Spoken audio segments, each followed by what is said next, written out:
hello guys नमस्कार मु मानस तो आपन को स्वागत करुच्ची मो चैनल को तो एटा मोर फास्ट फेस वीडियो तो आपण माने ए वीडियो रे देखिबे जे आम घरे जो गणेश पूजा हेतिला तार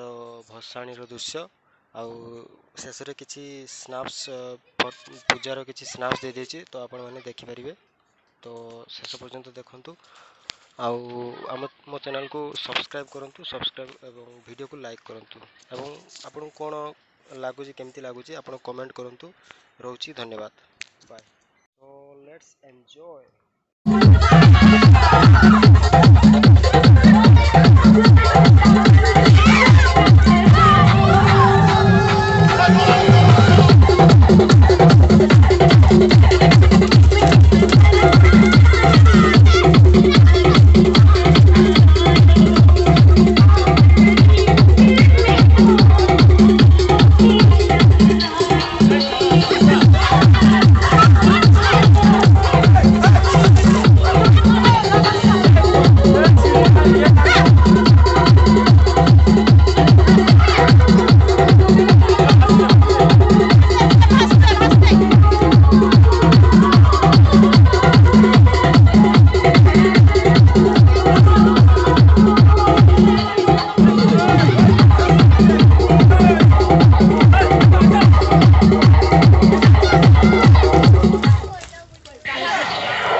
BCM